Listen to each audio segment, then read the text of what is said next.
Morning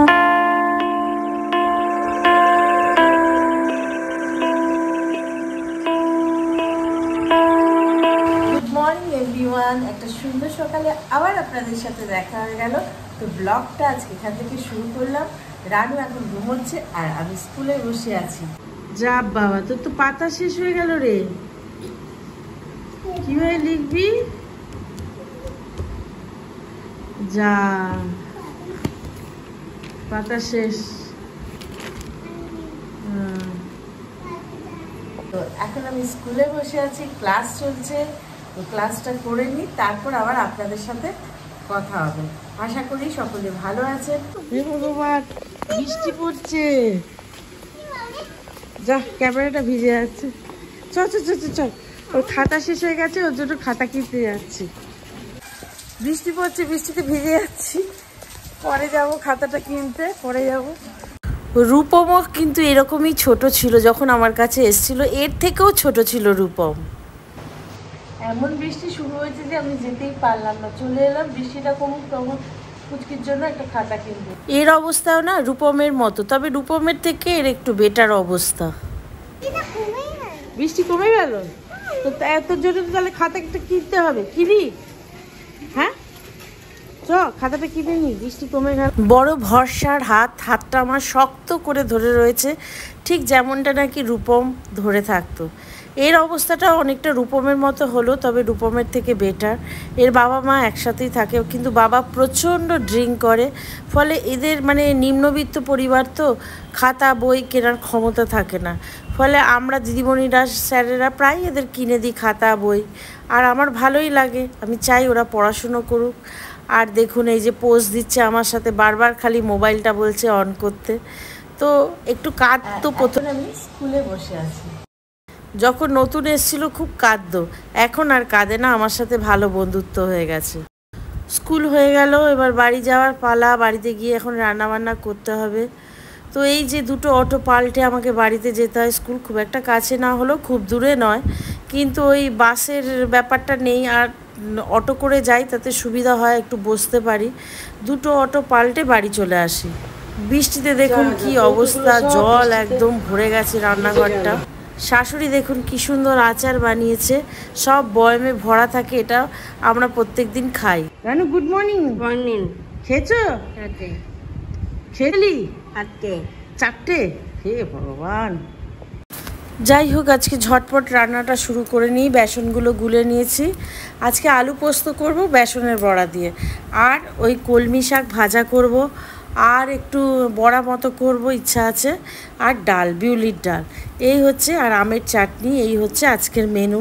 তো এই school থেকে সবে এসছি, একটু বিশ্রাম করতেও পারিনি। ঝটপট রান্নাটা বসিয়ে দিয়েছি, কারণ একটার মধ্যে রান্নাটা সবাই খাবে, তো নামাতে হবে।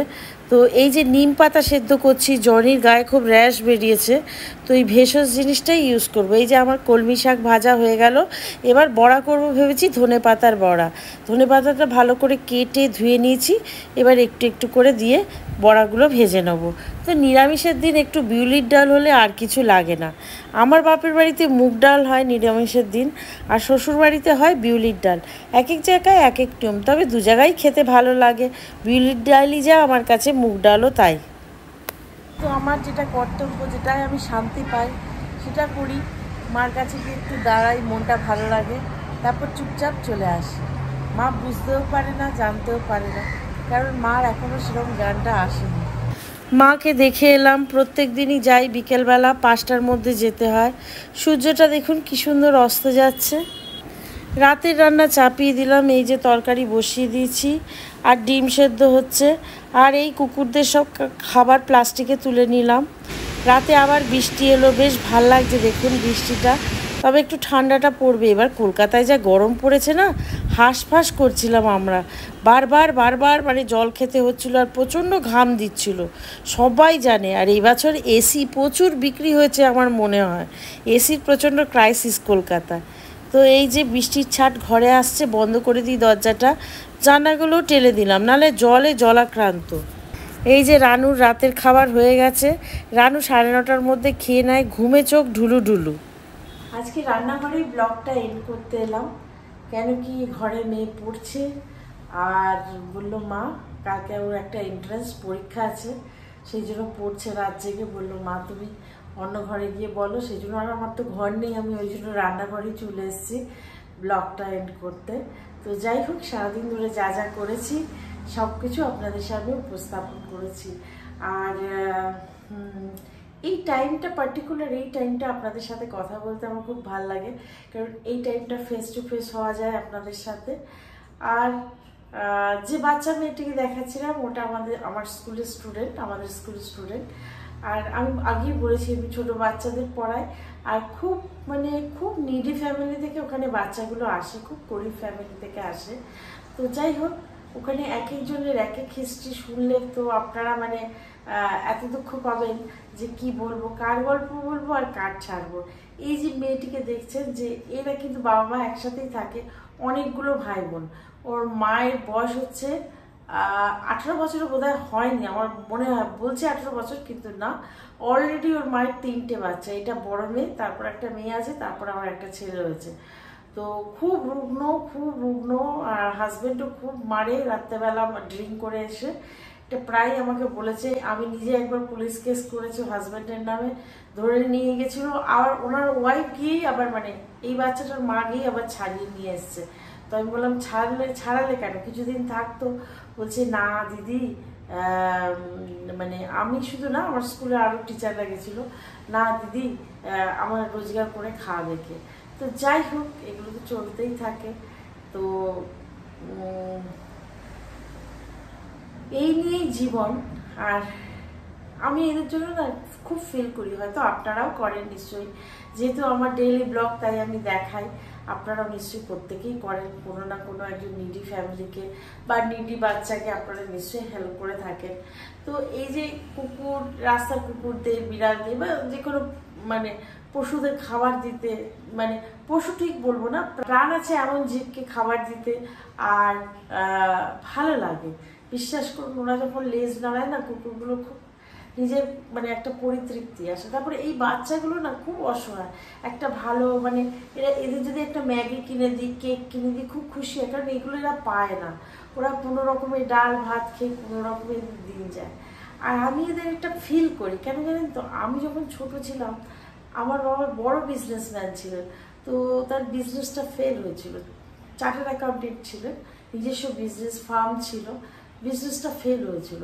তো আমার মা আগের একটা জীবন কাটিয়েছে খুব কি বলবো, বিলাসিতার মধ্যে। তারপরে জীবনটা আমি তখন খুবই ছোট, তো আমি ওইটাই দেখেছি, খুব গরিবী অবস্থার মধ্যে বড় হয়েছি। তারপরে আমি মা বাড়ি চলে এসেছিলাম মার সাথে।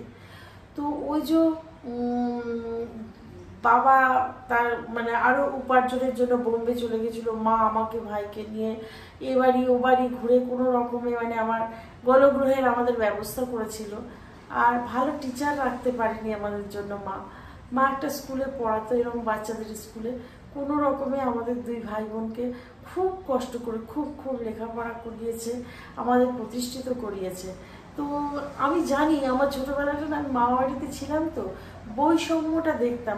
মামার ছেলেরা, একটাই মামার বিয়ে হয়েছিল, তার 2 ছেলে। তো ওরা যেটা ভালো জিনিস খেতে, হয়তো ম্যাগি ট্যাগি এটা ওটা খেত, যেটা আমি পেতাম না। আমি দেখতাম আমার দেওয়া হতো না, কেন দেবে, আমার মা তো পয়সা দেয়নি, বা বাবারও কোনো সেই টাইমে অস্তিত্ব ছিল না। ফলে এইগুলো না আমি খুব দেখেছি কাছ থেকে। হ্যাঁ, এই যে ডিফারেন্সটা, তারপরে না পাওয়াটা, আর এই যে না পাওয়া, এই যে ডিফারেন্সটা, এর মধ্যে দিন আমার একটা জেদ চেপে গেছিলো। আমি ভেবেছিলাম যে আমি যখন বড় হবো না, আমি এই গরিব দুঃখীদের পাশে দাঁড়াবো। আর এগুলো বলার কিছু নেই, কারণ আপনারাও নিশ্চয়ই করেন, সবাই করে থাকে, যেহেতু আমার ডেইলি ব্লগ তাই দেখায়। তো এইসব বাচ্চাদের মধ্যে না আমি ছোটোবেলাটা ফিল করি।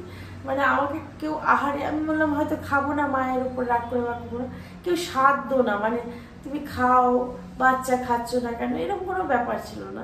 ও খাবে না এরকম ব্যাপার ছিল। তো মা খুব কষ্ট করতো, কষ্ট করে আমাদের 4টের সময় উনুন জ্বালাতো মা। তখন তো গ্যাস ছিল না আমাদের ছোটোবেলায়, আর গ্যাস আসলেও আমার মামা বাড়িতে ছিল না, পরে এসছে গ্যাস। তো মাকে দেখতাম 4টের সময় উনুন ধরিয়ে রাত্রি 9টা অবধি রুটি তরকারি করা, আর বারবার করে চা হচ্ছে, আর আমি স্কুলে পড়তাম, আর মাঝে মাঝে বই খুলে আমি নিজের পড়া পড়তাম, ঘুমিয়েও পড়তাম, মা এসে ডাকতো যে এবার খেয়ে নে। তো এরকম ব্যাপারগুলো ছিল। আমি এই জিনিসগুলো খুব দেখেছি। আর আমার না এগুলো অনেকটাই গা সওয়া টাইপের। হ্যাঁ, তো আমি এখন চেষ্টা করি যে আমার আমার সান্নিধ্যে যে সমস্ত বাচ্চারা আছে বা বয়স্ক মানুষরা আছে, নিডি লোকরা আছে, তাদের আমি যেভাবে হোক হেল্প করব। আর একটা সময় না ছোটবেলায় কিছু না পেলে খুব কাঁদতাম, খুব অভিমান হতো যে আমার মামাতো ভাইরা ভালো ড্রেস পরছে, আমি পুজোতে একটা ভালো ড্রেস পাচ্ছি না, বা ওরা ভালো খাবার মা বাবার সাথে ঘুরতে যাচ্ছে, রেস্টুরেন্টে যাচ্ছে, আমি যেতে পারছি না। তো এইগুলো না আমাকে খুব কষ্ট দিত। আর মা পাছে কষ্ট পাবে, মায়ের সামনে কখনো কাঁদতাম না, আমি লুকিয়ে কাঁদতাম বা রাত্রে শুয়ে শুয়ে কাঁদতাম। আর একটা না, আমি মামা বাড়িতে যে ঘরটায় থাকতাম, মেঝেতে বিছনা পেতে শুতাম আমি আর মা। তো তো ওই মাথার কাছে একটা জানলা ছিল, জানলা দিয়ে না চাঁদটা আসতো, আর ওই চাঁদের আলোটা দেখে, চাঁদটাকে দেখে আমি সব আমার সারাদিনে যত অভিযোগ মনে মনে ওই চাঁদ মামাকে বলতাম, আমার সাথে এই হয়েছে, আমার সাথে ওই হয়েছে, এই বকেছে, এই মেরেছে। এখন মনে পড়লে হাসি পায়। তো একটাই মনে আছে, সবটা মনে না থাকলেও কিছুটা তো মনে আছে। তো ওই চাঁদ মামা আস্তে আস্তে অস্ত যেত আর আমিও ঘুমিয়ে পড়তাম। তো ওই চাঁদ মামার বিশাল বন্ধু ছিল। এখনো আমি এই যে সূর্য অস্ত হয় বা চাঁদের দিকে তাকিয়ে অনেক কিছু বলি, মানে আমার মনে যে কষ্টটা, কিছু কষ্ট সেরকম নেই, আর কি কষ্ট ভাবলে কষ্ট, আর কষ্ট না ভাবলে কষ্ট না। তো যাই হোক, আমি এইগুলো ছোটবেলা না, কি বলবো, আমার মেয়েবেলাটা, ছেলেবেলা বলবো না, মেয়েবেলা, আমি যেহেতু মেয়ে, হ্যাঁ, এইগুলো ফেস করেছি বলে না ওদের ফিলিংসগুলো আমি খুব বুঝতে পারি। স্কুলের বাচ্চাদের, এরা এত গরিব না, একটা ভালো ব্যাগ এদের হয় না, টিফিন বক্স হয় না, জলের বোতল হয় না। চেষ্টা করি ওগুলো ব্যবস্থা করার, কিনে দেওয়ার। হ্যাঁ, মায়েদের বলি যে আপনারা, এদের মায়েরা বেশিরভাগই পড়াশুনো জানে না, কেউ ভালো করে নামই লিখতে জানে না। তো আমি বলি যে আপনারা টিচার রাখুন বাড়িতে, দরকার হলে আমি তো পড়াচ্ছি, আমরা তো পড়াচ্ছি, দরকার হলে আমি এরকম করেছি, কয়েকটা স্টুডেন্টের আমি দিয়েছি স্যালারি, মাইনে, প্রাইভেট টিউটারে। এবং একটা ছেলে ওখান থেকে আইআইটিতে চান্স পেয়েছে, তার নাম দীপক। যদি কোনোদিন সম্ভব হয় এই ইউটিউব চ্যানেলে ওকে নিয়ে আসবো। ওর পড়াশোনার খরচা অনেকটাই আমি বেয়ার করেছি, আমার স্কুলের দিদিমণিরাও বেয়ার করেছে। তো আমি অনেক কিছু হারিয়েছি জীবনে, কিন্তু অনেক কিছু পেয়েছি। মানে এই যে অসহায় মানুষগুলোর আশীর্বাদ বা ভালোবাসা না, এগুলো তো সহজে পাওয়া যায় না, চট করে আপনি পাবেন না। কিন্তু যখন আপনি একটা ভালো কাজ যেদিনটা করবেন না, সেদিন দেখবেন আপনার মনে একটা স্যাটিসফ্যাকশান আসবে, সেদিন ভালো ঘুম হবে যে আমি একটা অসহায় মানুষের পাশে দাঁড়িয়েছি, করেছি। হ্যাঁ, আর আমার ভালো লাগে করতে। আমার মনে হয় বড় বড় হোটেলে গিয়ে ইউটিউব না করে, হ্যাঁ, বড় বড় জায়গায় গিয়ে এটা ওটা না করে, তার থেকে আমার মনে হয় এদের পাশে দাঁড়িয়ে এদের দেখালে অনেকটাই মনে হয় ভালো কাজ হবে। আমার আমার মনে হয়, হয়তো জানি না আমি ঠিক বলছি কিনা। আর যাই হোক, অনেকেই আমাকে ভালোবেসেছেন, ভালো ভালো কমেন্ট লিখেছেন, সত্যি আমি আপ্লুত, আপনাদের ধন্যবাদ জানিয়ে ছোটো করবো না। কারণ বিশ্বাস করুন, এই ইউটিউবটা আমাকে বাঁচিয়ে রেখেছে। আমি যতই ফ্রাস্ট্রেশনে ভুগি না, সেখান থেকে আমি বেরিয়ে এসেছি। যে ডিপ্রেশন, ফ্রাস্ট্রেশন, বিয়ের পরে অনেক কিছু, মানে সেগুলো থেকে আমি অনেকটা ওয়েলকাম করেছি। এই ইউটিউবটা ভেবে আমি করতে হবে, ছাড়তে হবে, আপনারা বসে আছেন, আপনাদের জন্য আমি ভাবি, চলে যাচ্ছে জীবন। আর অনেকে বলেছেন যে আমার সাথে দেখা করতে চান, অবশ্যই আপনারা ইনস্টাগ্রামে রানুর দুনিয়া বলে একটা চ্যানেল আছে, সেখানে আমায় টেক্সট করুন, আমি আমার বাড়ির অ্যাড্রেস দিয়ে দেবো, ফোন নাম্বার দিয়ে দেবো, অবশ্যই কথা বলবেন। আপনাদের সাথে কথা বললেও আমার ভালো লাগবে, আপনাদের কি মানে বক্তব্য কী সবই আমি শুনবো, আমারও মনের কথা আপনাদের বলবো, কোনো অসুবিধা নেই। তো আজকে এই পর্যন্তই, এখন টাটা, বিদায় নিচ্ছি। আর জানি না আমি আমার গোলে পৌঁছতে পারবো কি না, সাকসেস হতে পারবো না, অনেক কিছু করার আছে, অনেক কিছু আমি চেষ্টা করব, আপনাদেরও সাহায্য লাগবে, সবাই আমাকে আশীর্বাদ করুন। আর আমি যেন সবার পাশে দাঁড়াতে পারি, অসহায় মানুষের পাশে দাঁড়াতে পারি। আমার ইউটিউব চ্যানেলটা তাহলেই সার্থক হবে। তো আজকে এই পর্যন্তই, অনেক রাত হয়ে গেছে, এবার এডিট করবো, ভয়েস ওভার দেবো। সকলে ভালো থাকবে, নিশ্চিন্তে ঘুমান। আর সকাল সকাল আমার ভিডিও আপনাদের সামনে সকাল 7টায় চলে আসবে।